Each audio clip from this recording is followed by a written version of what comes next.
Hoje é o último dia de museu, então a gente pensou em devolver ao museu um pouco o que a gente está recebendo e falar um pouco qual seria o museu dos sonhos da gente, quer dizer, que museu é esse que a gente quer, tá? E então aqui compondo essa mesa a gente tem o Pablo, que é produtor e coordenador e produtor cultural. Tem o Darlan, que é funcionário aqui do museu e quebradeiro, em ordem inversa. Ele é quebradeiro e funcionário aqui do museu. E agora do educativo. Epa! Aqui o Júnior Perim, que é o nosso candidato de fora, nosso convidado, olha, todo gaga. Nosso convidado, podia ser candidato, porque ele é muito bom. O nosso convidado de fora, que eu escolhi o Júnior para ele falar. Ele tem o Circo Crescer é Viver, ele é um ativista, ele é um intelectual importante. E ele está aqui constrangido, porque disse que nunca pensou em falar de museu, mas é no tranco que a gente fala o que pensa. E Janaína, que é a nossa madrinha, coordenadora aqui da área de educação, que vai discutir um pouco com a gente. A gente tem um problema sério, que é um problema de tempo. Então, a gente tem que acabar às 3. Então, eu vou começar por quê? Eu vou deixar você por último, tá? Então, começamos pelo Júnior, que ele tem que começar. Então, eu começo pelo Pablo. O que você prefere? Você visita, você escolhe. Não, é primeiro? Fazer o vaso. Você tem, no máximo, 10 minutos. Bom, na verdade é o seguinte, eu acho que a Elô tem me transformado num especialista em generalidades, porque... Isso aqui é importante. Primeiro me colocou para escrever um livro. Né? Você imagina, não, você é escritor, vai lá, escreve e tal. Ficou bom? Ficou bom. Tá bom. Depois agora você vai lá falar de museu. Quer dizer, e aí eu vou falar de museu na perspectiva de um espectador, de um usuário, talvez. Né? Na verdade, se a gente for olhar o que aconteceu no Rio de Janeiro, talvez o pessoal do Mar tem esses dados mais atuais. Vocês viram a pesquisa? O que os cariocas querem? Eu vi, que super mal posicionou o consumo do serviço museológico, né? Na cidade do Rio de Janeiro. Quer dizer, museu é uma coisa não frequentada. Museu é uma coisa que não faz parte da intenção de experimentação da cidade, de circulação das pessoas, de um espaço de encontro. E aí, assim, eu já vi esse museu logo assim que ele foi inaugurado, muito também motivado por talvez pelo modismo que a inauguração do Mar gerou, né, na cidade, um equipamento importante, bonito, com uma qualidade e uma proposta diferenciada do ponto de vista museológico, e vim aqui conhecer com a minha filha. E na sequência eu fui vindo outras várias vezes a convite para estar exercendo esse meu papel de sujeito da generalidade carioca.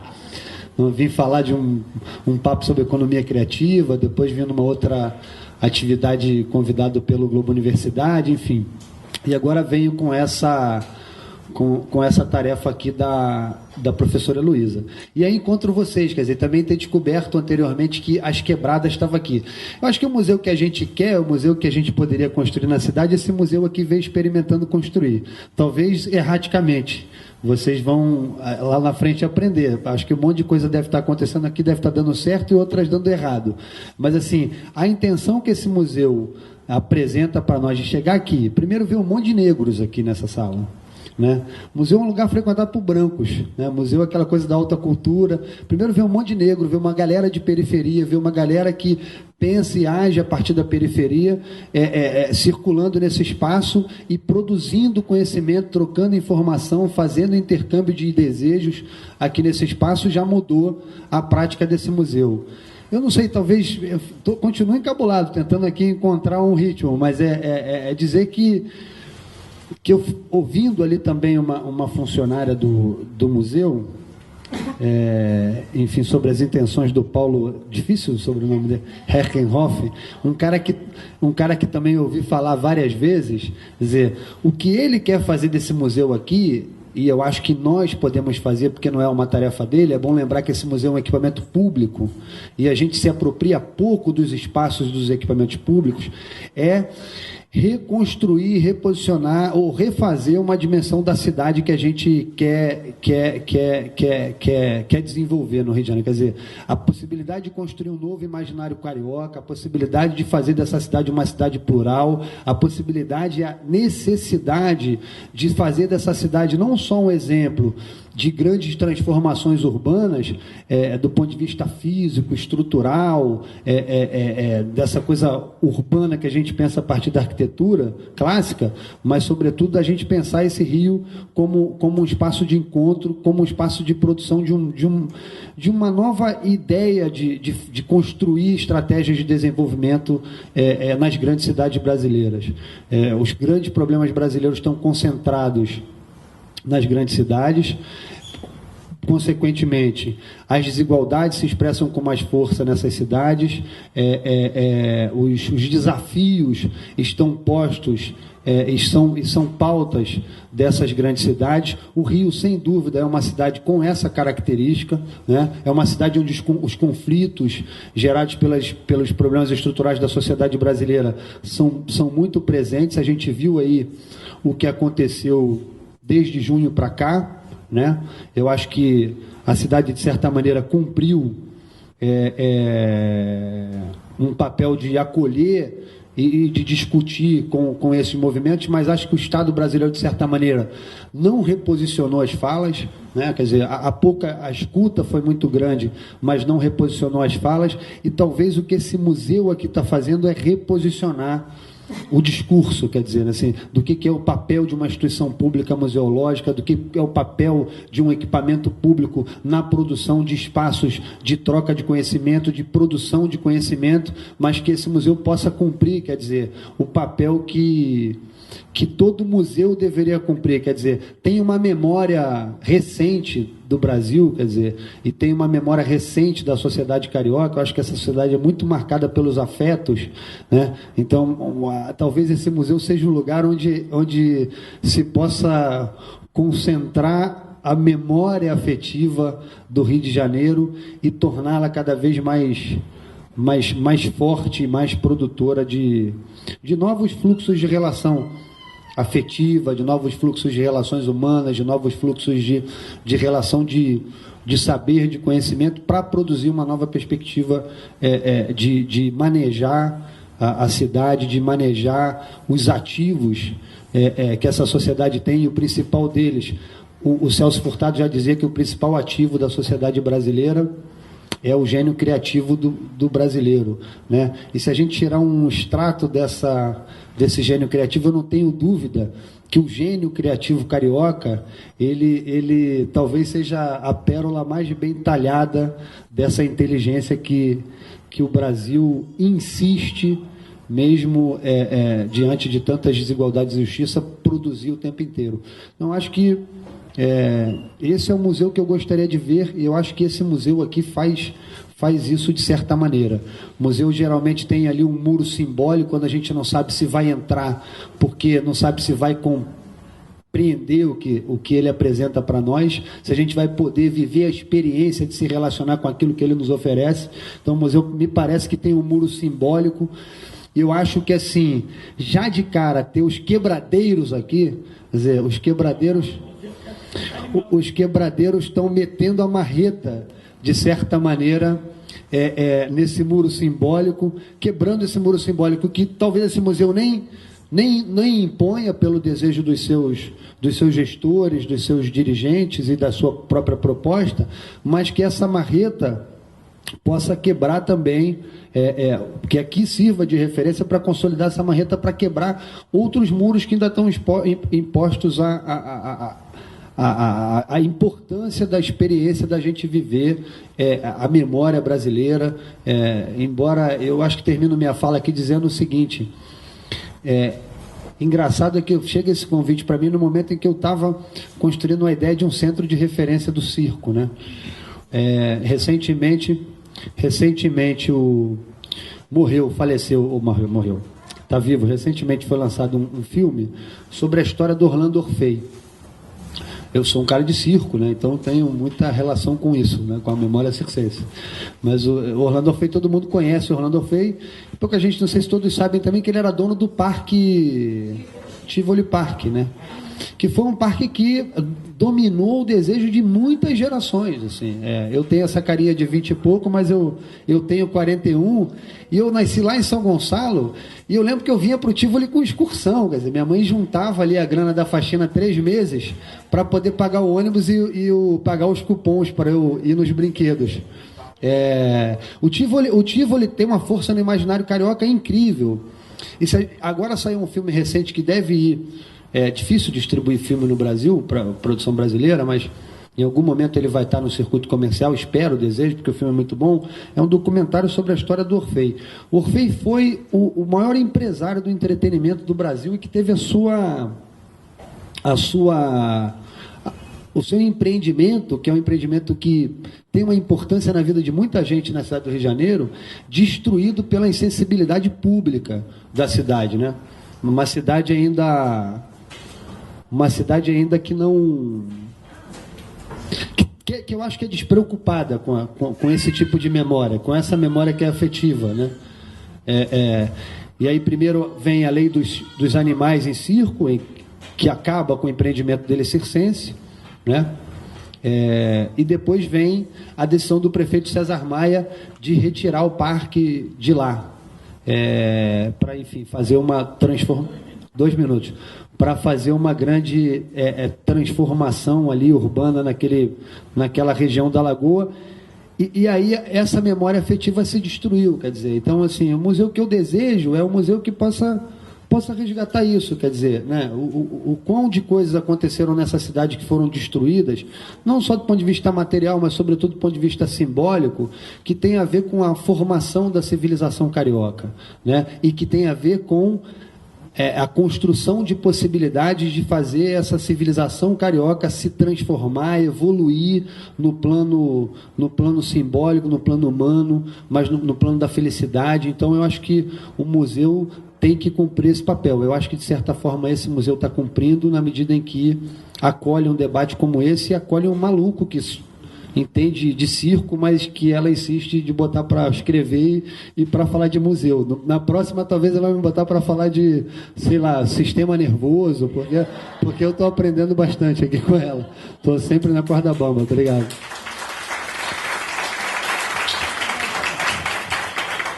Nossa. Primeiro, boa tarde para todo mundo.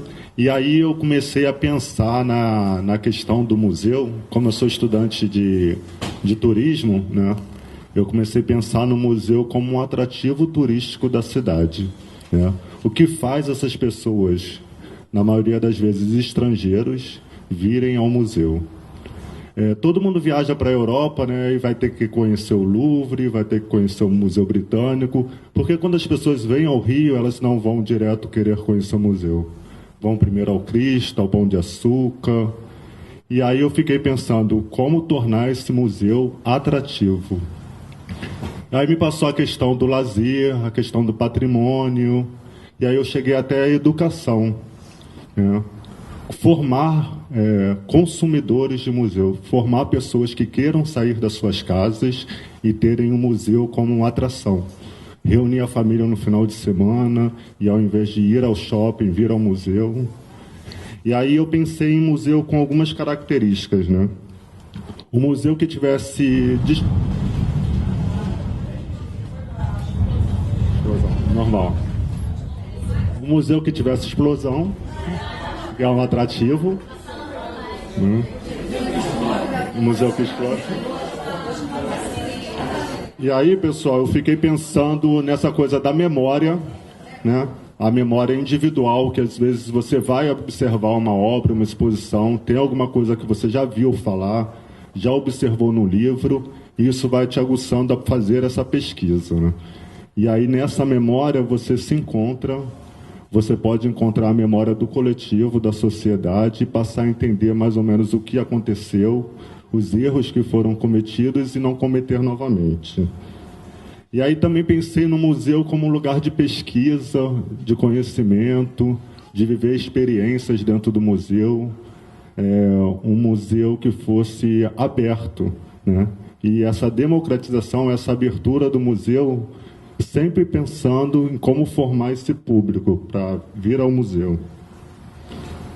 E aí, dentro disso tudo, né, eu fiquei pensando comigo assim, o que leva as pessoas a frequentar o museu?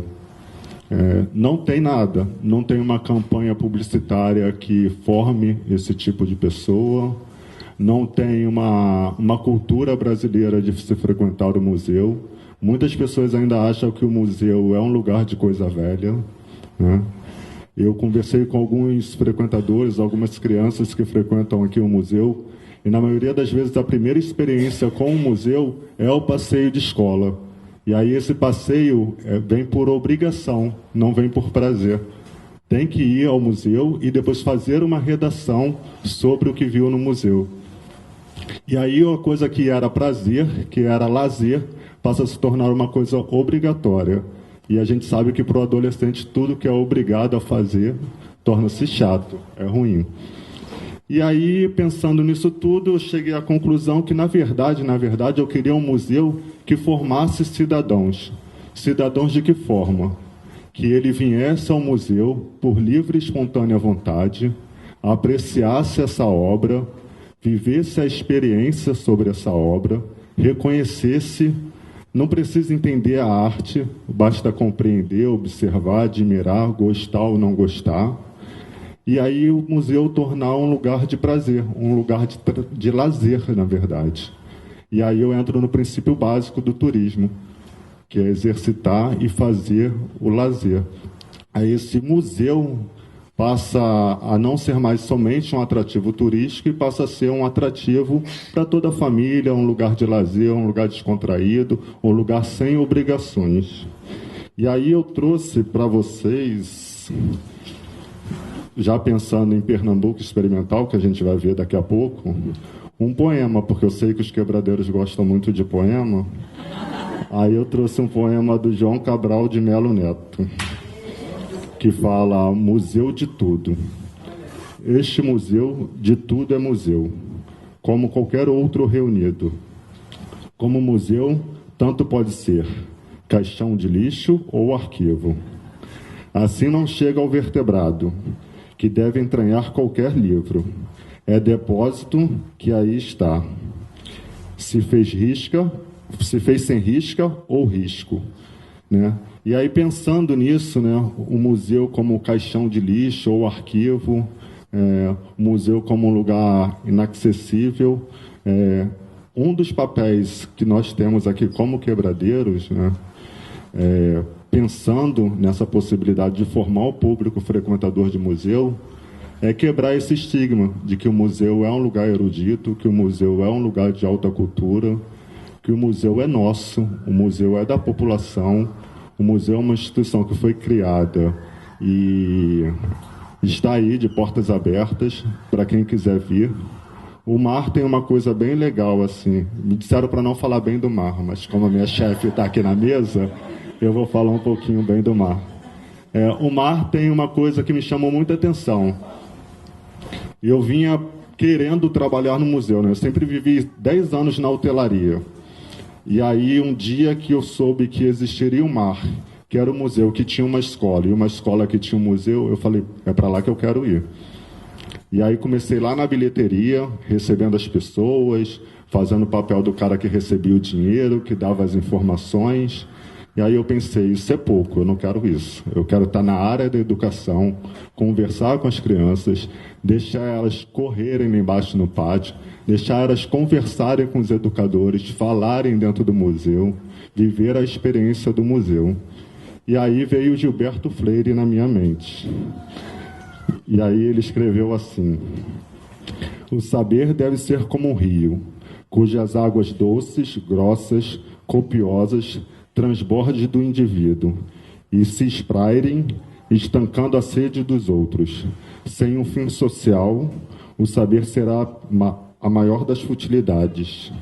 E é isso. E aí eu trouxe Gilberto Freire, João Cabral de Melo Neto, que é o que a gente vai ver lá em Pernambuco Experimental, bastante coisa deles, e fazer sempre esse diálogo. o museu está de dentro para fora e de fora para dentro, e contar com a colaboração de todo mundo aí para trazer as crianças ao museu, porque as crianças também é o futuro desse país.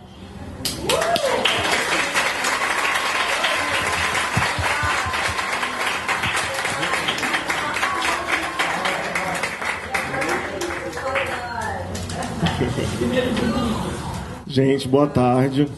Bem, eu vou falar um pouco da minha experiência. Eu também não sou museólogo, não sou técnico, mas eu tive uma experiência muito legal trabalhando no Ecomuseu de Santa Cruz. Então, eu vou falar um pouquinho da minha experiência e da diferença entre um museu tradicional, clássico, e um ecomuseu ou um museu comunitário. Então, acho que, basicamente, um museu tradicional, ele já requer a presença de um museólogo, né? Que é quem organiza esse museu, né?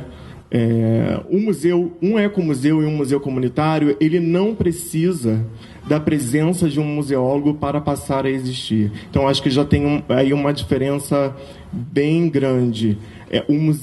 Um ecomuseu ou um museu comunitário, ele nasce de uma demanda, de um movimento da comunidade, de um movimento endógeno, de uma necessidade da comunidade em perceber, em reconhecer, em inventariar e a preservar e querer transformar aquele seu patrimônio para a construção de uma realidade mais justa e mais sustentável no futuro. É um museu para frente, para o futuro. É um museu que olha para frente e vem de uma necessidade da comunidade. Então, acho que são duas diferenças básicas. Seguindo as outras diferenças, no museu tradicional existe uma preocupação com o edifício, né? Que são chamados os museus-templos, onde muitas das pessoas não se reconhecem, não reconhecem aquele espaço. Muita gente acha que aquilo não é para ela, né? Então, se você perguntar, fazer uma média de pesquisa com os moradores dessa cidade, você vai ver que a maioria não sabe diferenciar os museus que existem nessa cidade. Então, são museus que muitas pessoas têm medo de entrar porque eles são verdadeiros templos, vêm como templos. Então, a museologia clássica, ela geralmente está preocupada com o edifício. O ecomuseu e o museu comunitário está preocupado com o território. Ele é um museu de território, é um museu onde as pessoas, as comidas típicas, os modos de vida são parte do patrimônio desses espaços, desses ecomuseus, desses museus comunitários. A museologia tradicional está preocupada com o público. Ela precisa de um quantitativo, ela precisa registrar isso, ela precisa prestar conta. O ecomuseu, o museu comunitário, ele tá preocupado com a comunidade, porque ele nasce da comunidade. Ele é feito e para a comunidade, para o desenvolvimento local. A museologia tradicional está preocupada com a coleção. O ecomuseu e o museu comunitário está preocupado com o patrimônio. O patrimônio o patrimônio que faz sentido porque é um patrimônio que deve ser advindo de um inventário participativo da comunidade. Então, a comunidade se organiza para reconhecer os patrimônios daquele local, daquele quarteirão, da sua rua. Então, é o patrimônio que é reconhecido e inventariado de forma compartilhada e participativa, e é a ocupação de um ecomuseu ou de um museu comunitário. A museologia tradicional, geralmente, nas suas melhores intenções, ela tem ações onde ela se ocupa em promover visitação de pessoas, de comunidades, de favelas.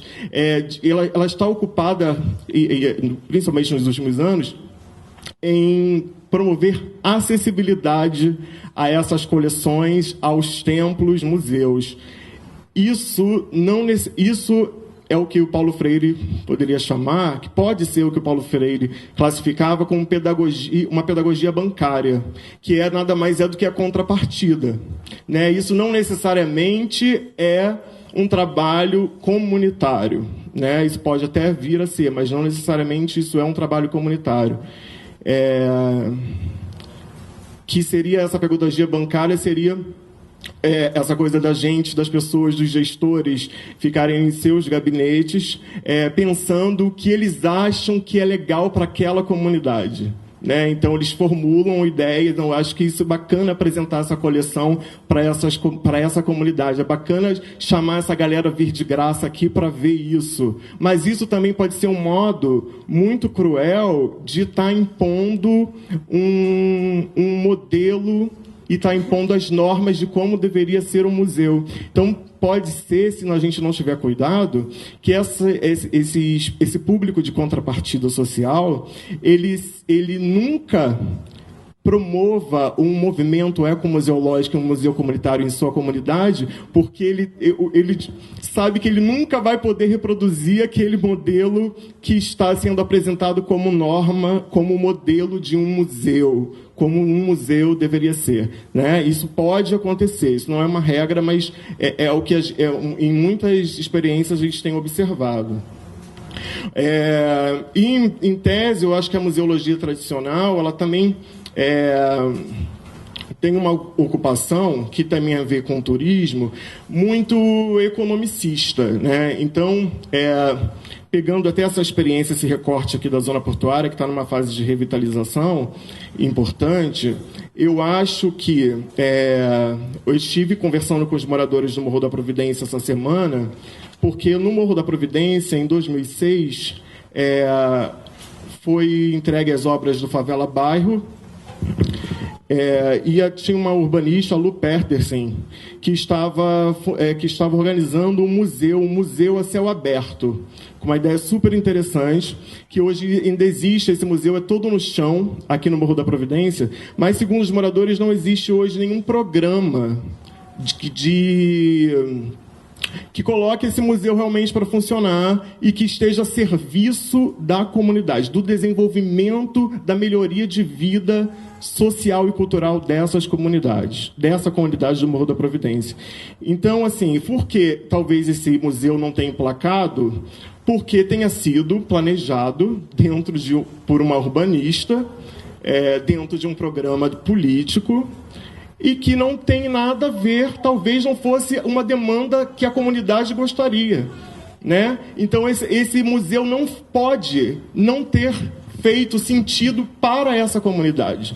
Então, a comunidade não nasceu da comunidade, pelo que eu tenho notícia. Tanto é que esse museu não acontece, efetivamente. Né? Ele nasceu de um projeto urbanístico dentro de um programa chamado Favela Bairro. Então, assim, ao meu ver, não existe desenvolvimento local se não houver uma preocupação com o patrimônio e com a comunidade humana do entorno do museu. Né? Então, há que se haver essa preocupação constante e permanente, para que realmente haja um desenvolvimento em todo o seu potencial.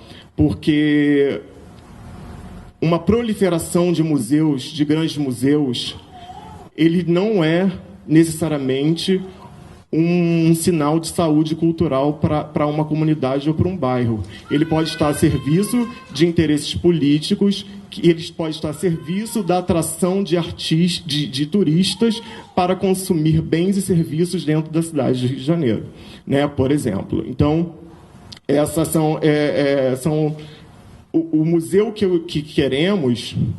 É um diálogo, que eu acho que é possível, esse diálogo entre essas premissas da museologia clássica e os ecomuseus e os museus comunitários, já que se haver um diálogo e que se transforme em ação para que realmente fortaleça os dois movimentos. Eu acho que é isso que eu espero, assim, de um grande museu. E isso, eu volto a dizer, não é necessariamente inventar um programa de contrapartida social. Isso não é desenvolvimento social local. Trazer pessoas de graça para dentro de um museu e mostrar-lhes as coleções, isso não é necessariamente promoção de desenvolvimento local. No entanto, eu acho que o museu comunitário, um ecomuseu, ele pode não representar de fato as identidades culturais da comunidade, podendo revelar a identidade cultural da classe ou do grupo dominante local. Isso também é uma preocupação, né? Um museu comunitário ele não é necessariamente, pode não ser necessariamente democrático. Ele pode estar ali naquele bairro com um grupo mais ou menos dominante que está ali, que se juntou e que diz que aquilo ali é o patrimônio local e instituiu aquilo ali sem realmente uma questão democrática, sem considerar a maior parte ou a totalidade daquele local. Então, eu acho que o ecomuseu e o museu comunitário, eles têm em sua espinha dorsal uma educação patrimonial não formal de excelência, que deve promover redes educativas do cotidiano que perpassam o universo cultural. Ele é um lugar de encontro, de diálogo, de apoio e de incentivo aos diversos atores sociais de diferentes comunidades. Pode se reconhecer e atuar como um museu de percurso de vizinhança. Eu acho que, de certa forma, é o que já faz. Eu acho que o que pode ser um museu de percurso, um museu de vizinhança.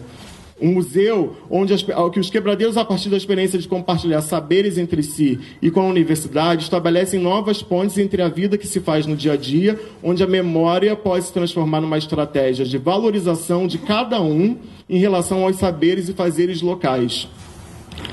Né? Então, acho que os quebradeiros são um elo de uma complexa trama social. E, para terminar, eu gostaria de citar aqui alguns movimentos no Rio de Janeiro, dentro da museologia social, que é, além do Ecomuseu de Santa Cruz, tem o Museu Comunitário do Horto Florestal, o Museu da Favela, o Museu da Maré, e tem o Ecomuseu do Quarteirão Cultural do Matadouro, que é uma parte, porque esse museu hoje ele está sediado dentro da Prefeitura da cidade do Rio, então o trabalho que se desenvolve hoje, eu acho, ao meu ver, é uma farsa, porque um ecomuseu, um museu comunitário, ele não pode estar deslocado da comunidade como está sendo nessa gestão. Temos esse museu a céu aberto que não funciona. Dentro da grade da Secretaria Municipal de Cultura, no site, eles têm lá o Ecomuseu do Quarteirão, que é esse que eu acabei de dizer, o Memorial Getúlio Vargas, o Museu Histórico da cidade do Rio de Janeiro, o Mar e o Museu do Amanhã. Eu acho que essas instituições que eu acabei de citar, da museologia social, tem um ecomuseu Nega Vilma também no Dona Marta. Tem o ecomuseu também. E aí eu queria só dar uma mensagem para os quebradeiros. É o seguinte, eu estive em 2002 no debate do Plano Estadual de Cultura, numa mesa que debatia museus e como os museus devem se inserir, 2012, como os museus devem se inserir, representando as quebradas. E como os museus a discussão era de como os museus deveriam se inserir no campo social. E aí as pessoas... Tem um texto belíssimo chamado Guia de Afetos, e as pessoas começaram a dar exemplos de programas sociais de museus europeus, sem ao menos citar um desses movimentos de museologia social que eu acabei de citar aqui agora. Então, eu acho que as pessoas da periferia têm que estar cada vez mais presentes nesses fóruns qualificados, têm que se colocar sem medo da sua linguagem, do seu posicionamento, se coloque do jeito que sabe, fale o que pensa, a gente precisa estar lá, porque eu fui o único da periferia que estava lá naquele dia e levantei a mão e disse: por que vocês estão citando exemplos europeus se aqui nessa cidade onde vocês estão discutindo existem exemplos maravilhosos e super exitosos na área da museologia social? Eles não sequer citavam, ou seja, não legitimam esses movimentos. Eu acho que essa semana, acabei de ler nos jornais, que a Prefeitura da cidade do Rio de Janeiro deu uma medalha ao Metrô Rio. Eu acho que existem muitas outras instituições que deveriam ganhar medalha. Tá? Isso. Medalha ao Metrô Rio. Tá? De congratulações. Então, eu acho que a Prefeitura do Rio de Janeiro deveria ter mais critério e dar medalhas para instituições que merecem. Então, eu acho que essa é a minha mensagem, gente. Obrigado.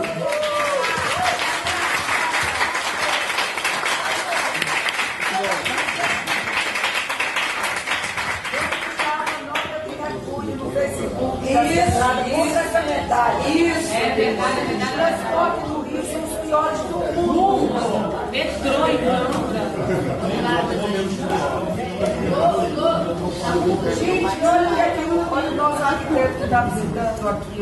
Ele está dizendo que essa medalha foi dada em função do desempenho do metrô durante o Festival Mundial da Juventude, quando o metrô parou.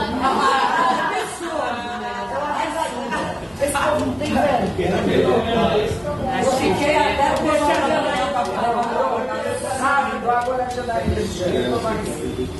Boa tarde. De vez em quando eu consigo abrir a porta e participar de alguns dos momentos extraordinários que tem sido a presença das quebradas aqui no museu. Apesar de terem sido raros, todas as vezes que eu entrei aqui me dava vontade de ficar e poder participar dessa terça-feira que aquece o museu e que o transforma todo. Então, muito obrigada, Elô, obrigada, Bea, toda a equipe das Quebradas, a Dani, a Rô, e a vocês que estão aqui toda semana, porque de fato vocês estão construindo aquilo que o museu pode ser. Dentro do que você apontava, a dimensão pública, ela se dá mediante a nossa incorporação de que entender que esse é um espaço nosso e ele vai ser aquilo que a gente quiser, não aquilo que os outros desejam que ele seja, né? Bom, o museu que eu quero, o museu, como que eu penso o museu, recentemente tivemos aqui... De onde é que você veio, que você já trabalhou aqui, para conhecer a pessoa física, que só conhece a jurídica. O Márcio tem... Eu acho importante. Deixa eu dizer quem ela é primeiro. Esqueçamos que ela é do museu, ela é Janaína. Vamos lá. Eu sou Janaína, eu sou historiadora de formação. Fiz história na UFMG e... Mineirinha, de Belo Horizonte. E como fui da primeira turma da minha família que chegou na graduação, e como todos da minha família, entrei na graduação em História sem saber absolutamente nada de arte. O meu contato com o museu até os 18 anos, quando entrei na graduação, tinha sido uma única vez. Eu fui no Museu Histórico, numa excursão de escola, mas o passeio que eu mais gostei foi na Coca-Cola. Que foi sensacional ver aquelas máquinas gigantes produzindo aquilo que naquele momento eu adorava. Agora eu já faço outro apelo de refrigerantes, quer dizer, refrigerantes abolir, mas porque não é uma pessoa... Mas o passeio da Coca-Cola me marcou e marcará para sempre. Foi a melhor saída da escola. Então, quando eu cheguei na universidade, eu não tinha nenhuma relação com o museu e, portanto, zero relação de arte. E fiz história. Tem historiadores aqui que eu sei, né, de plantão.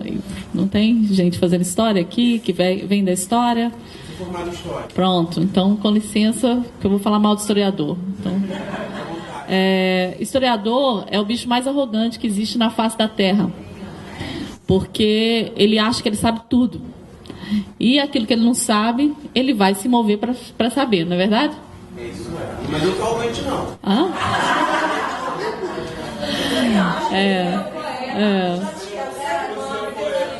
Pois. Como historiadora, na UFMG, no curso de graduação, o curso de História da Arte era considerado quase uma optativa, uma matéria que se faz como extensão e que se desconsidera dentro das grandes conteúdos da história, que afinal de contas não tem que lidar com essa linguagem, essa coisa que o povo chama arte.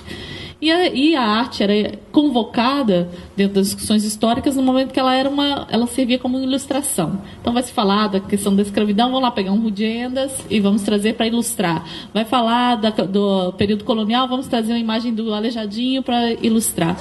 Mas não existia nenhuma relação efetiva do entendimento do que era uma linguagem plástica. Bom, eu já saí da universidade tem um bom tempo, então não sei se continua assim, mas a minha época era bem isso. Só que eu tive um encontro no meu segundo período com um cartaz no meio do corredor da universidade que falava Bolsa de CNPq. Naquela época eu fazia estágio no arquivo público, então eu trabalhava com a grande história do século XVIII, mas eu tinha um problema, porque esse arquivo era do lado de um bar e eu saía todo dia do arquivo e ia para o bar, então eu precisava urgentemente mudar de estágio, porque se eu continuasse ali, eu seria uma ótima historiadora do século XVIII e um alcoólatra aos 22 anos. Então era urgente que eu saísse desse estágio. E aí eu não me preocupei naquele momento para saber de que era aquela bolsa. Eu simplesmente quis fazer para poder sair do boteco, né? E era uma bolsa com uma professora de História da Arte, Marília Andrés Ribeiro, que na época ia fazer uma pesquisa sobre os 100 anos da história das artes plásticas em Belo Horizonte. E ela precisava de estudantes estagiários para que eles fizessem as pesquisas de história oral com alguns artistas que, em diferentes momentos da história da cidade, corroboraram para a formação do imaginário plástico, né? E fundação da Escola Guignard, a Escola de Belas Artes, os primeiros salões. E nessa história eu comecei a fazer entrevista com algumas pessoas, como Amilcar de Castro, como Franz Weissmann, que na época era vivo, como Rosângela Renaud, como Ana Maria Tavares, como uma série de outros artistas que me fizeram perceber que havia uma possibilidade de perceber a história da cidade e as transformações da cidade por meio de um lugar que não era da grande história, mas sim a partir da experiência da transformação das linguagens e das pesquisas em arte. E eu falei, como bom historiador, que trem é esse, né? E bem, um bom mineiro, que trem é esse? Eu preciso saber que trem é esse. E aí, como eu já tinha feito as matérias de História da Arte na História e sabia que aquilo não era muito bom, fui fazer as matérias de História da Arte na Escola de Belas Artes. E cheguei lá, o povo começou a falar de um cara chamado Marcel Duchamp, que eu não tinha a menor ideia de quem era. E um outro sujeito chamado Jorge Dilberman, que lia o tal do Marcel Duchamp. Aí que complicava meio mundo. E aí foi a primeira vez que eu, enquanto macaco velho, historiador, caí do galho e descobri que deveria calçar as minhas sandálias da humildade e voltar no beabá da história da arte na Escola de Belas Artes e, ao mesmo tempo, correr atrás de um processo de uma formação que eu não tinha até ali. Então, comecei a fazer muitas matérias na Letras, na área de semiologia da imagem, para poder entender o que se tratava da semiologia da imagem, e voltei e fiz todas as histórias da arte da Escola de Belas Artes. E aí comecei a me interessar cada vez mais por arte. O trabalho com a Marília, que era um estágio de 1 ano, se tornou uma parceria de 8 anos. Trabalhei com ela numa empresa que ela montou, trabalhei com ela na edição de uma série de livros sobre vários artistas da cidade, e acabei chegando por ela também no museu. E fui trabalhar na coordenação de artes visuais do Museu de Arte da Pampulha. E lá eu era responsável por produzir as exposições junto com a curadoria e montar essas exposições num espaço que não era um espaço feito para ser museu.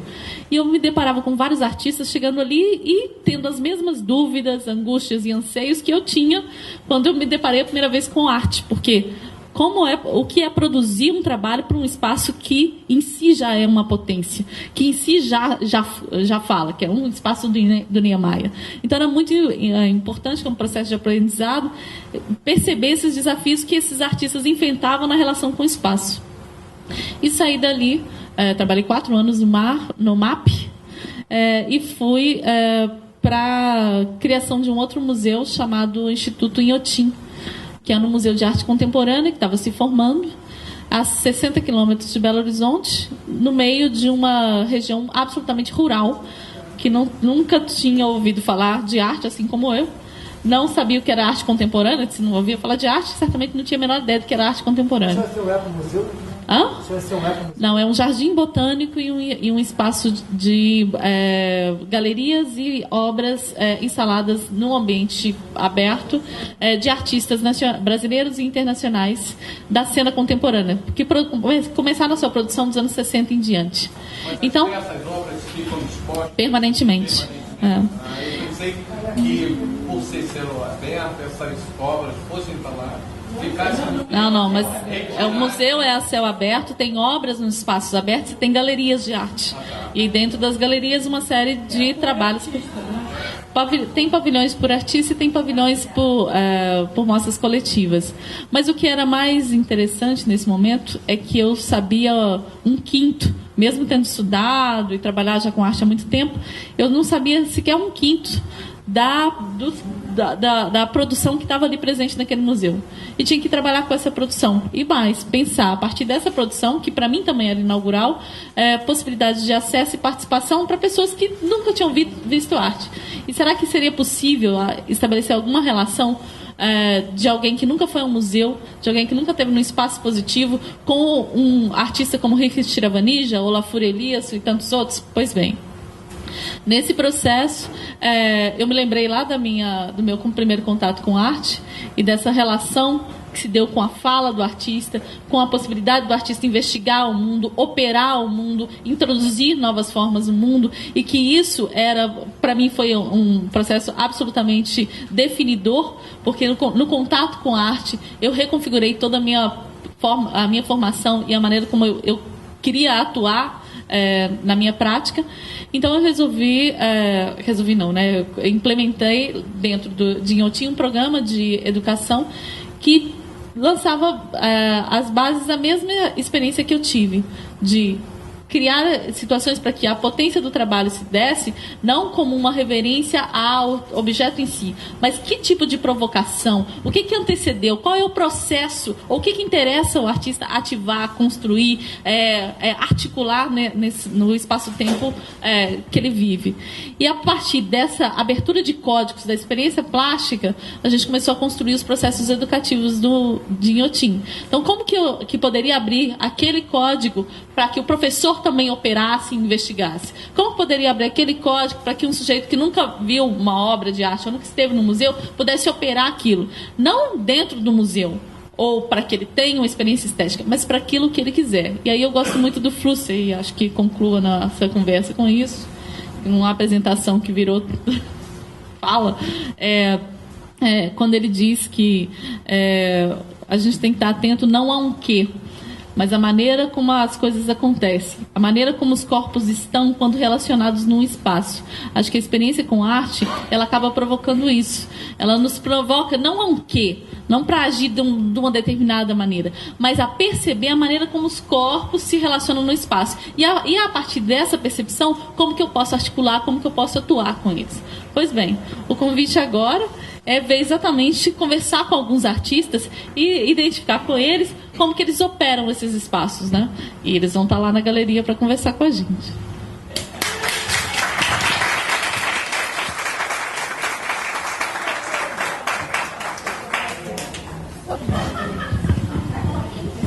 Eu acho o seguinte, que o problema do museu é que o museu se tornou um lugar que, ao mesmo tempo de reverência, também um lugar de hostilidade muito grande, porque passa uma frieza, né? Você não pode falar alto, não digo nem falar alto, mas falar na sua voz normal. Você não pode tocar numa escultura, e a escultura foi feita para se tocar, e uma coisa ligada apenas à história e às artes plásticas. Enquanto eu acho que o museu tinha que ser ligado à cultura popular, tinha que ser ligado ao teatro, à performance, à música, à poesia, à literatura em geral, enfim, um lugar de entretenimento e de relaxamento, não essa coisa fria que se tornou.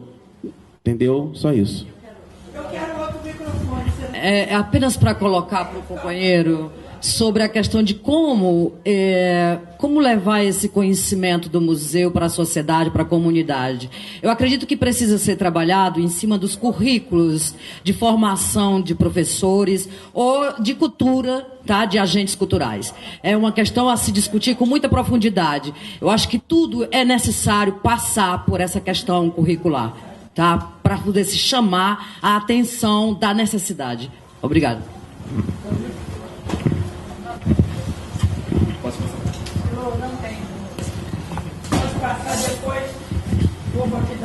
Eu estava até aqui comentando com ela, eu acho que essa questão do museu, no Rio de Janeiro, é a questão do padrão cultural. Porque em São Paulo a gente vê que tem a questão do MASP, aí vê a Globo evidenciando a questão de que forma que o museu lá é tratado. Entendeu? E no Rio de Janeiro, não. Aí foi que a colocação. O pessoal vem para o Rio, primeira coisa que ele vai é visitar Marquês. Os turistas vão visitar Pão de Açúcar, mas não procuram um museu no Rio de Janeiro. Mas em São Paulo, se procura um museu. As pessoas em São Paulo vão para o museu. Então, mas tem a questão da Estação da Luz. Lá, assim, eu estou me baseando, não moro lá, mas assim, informações que eu sempre estou buscando. Mas eu vejo assim, não é a massa, mas a cultura lá está mais propícia para o museu do que aqui. Aqui está muito assim no oba-oba. Samba, praia e futebol, entendeu? Eu tenho esse anseio, porque às vezes eu vejo quadros de informação, eu queria muito ver certas exposições que aqui no Rio de Janeiro não tem, lá tem, sabe? Coisas interessantes que tem lá, aí se a gente quer ir ver, tem que ir para lá, como é que é isso? Não vem para o Rio de Janeiro? Não tem no Rio de Janeiro? É complicado.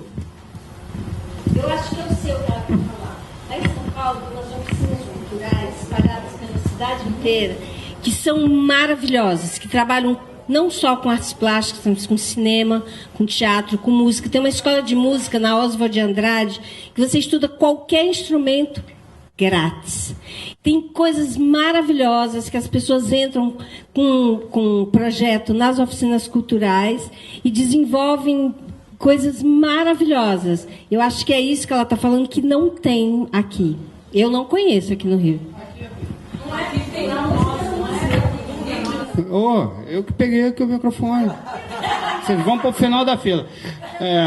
Assim, eu acho que estamos exagerando um pouco, entendeu? Ao comparar com São Paulo, um estado bem maior, uma cidade 3 vezes maior que a do Rio de Janeiro, no barato.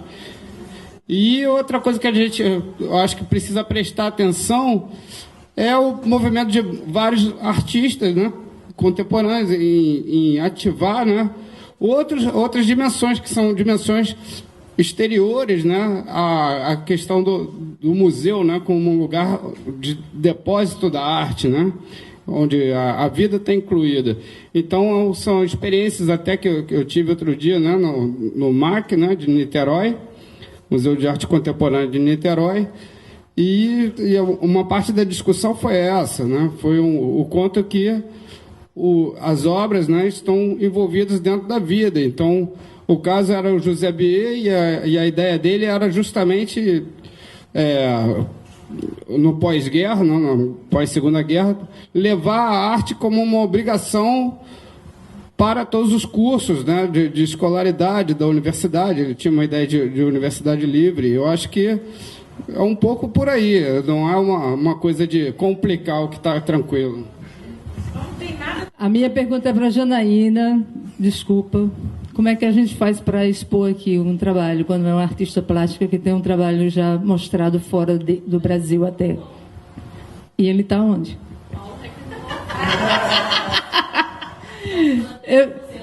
Não, é sério. Eu estou tentando há algum tempo mostrar meu trabalho, que eu já mostrei na Itália. Não é porque a Itália é melhor que o Brasil, não. Ao contrário, eu quero mostrar aqui no Brasil. Mas lá para fora eu sou muito mais convidada, entendeu? E eu gostaria muito de expor meu trabalho aqui no mar. Esse é um grande desejo meu. Adorei sua fala. Então, essa questão da curadoria e do espaço do museu enquanto construção, eu acho que é uma questão que tem que ser problematizada também. Como eu, artista, que não tenho espaço, que não sei como chegar, que não sei o que é o processo de exposição num grande museu ou instituições tradicionais, posso acessar esse espaço? Será que é só a mão do curador que pode decidir o que pertence ou não ao museu? Como a sociedade pode interferir nesse processo de construção artístico? Eu acho que esse é um espaço importante, que esse é um momento importante também de se pensar isso. O mar está abrindo essa discussão, mas eu acho que não é uma discussão só para o mar, é uma discussão para a instituição museológica como um todo, como nós, cidadãos, como os artistas, como a sociedade civil, enfim, pode participar desse processo de curadoria e não ficar só na mão de quem já conhece a arte, produz arte ou consome arte.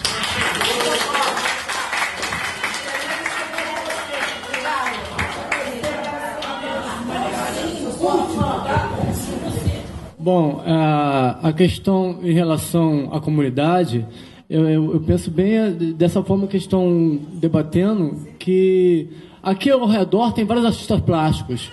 Por que eles não podem fazer parte de uma curadoria e fazer parte da amostra gratuita aqui do mar? É uma questão. A outra é que, já que é para todas as idades, não basta só pegar as crianças e botar para ver quadros. Vai virar bagunça. O negócio é ter algum professor, alguém para indicar e ensinar o que a arte representa no país, né? Hoje eu estava numa exposição, eu fui na exposição do Pernambuco, eu vi crianças correndo para um lado e para o outro, na verdade. Eu não vi ninguém explicando o que um quadro ou que uma época significava. Eu acho que o CCBB, quando começou, aprendeu muito com isso. Hoje tem oficinas gratuitas para as crianças, não só para cinema, não só para arte plástica, como para cinema e para outros tipos também de linguagem, né? Outra questão também que, como tem que ter uma linguagem e como tem que ter uma relação com a comunidade, é essencial que tenha uma biblioteca, justamente para explicar as artes e justamente para explicar o quão significativo é a cultura daqui dessa área. Então, eu acho que tem que ter, sim, uma biblioteca afro aqui dentro, como tem um espaço como o Cemitério do Cristãos Novos tem, e que é um espaço pequeno e tem uma mini biblioteca lá. Então, porque aqui, como é tão grande, que não posso ter uma biblioteca que tem, vamos dizer, 70% da população que é negra. E se os negros vêm para cá, é porque esse é o espaço daqui que foram criados, não porque é o mar que está aqui, não. É porque aqui, se fosse até R$8, eu tenho certeza que os estudiosos, os estudantes negros viriam. Essa é a minha palavra.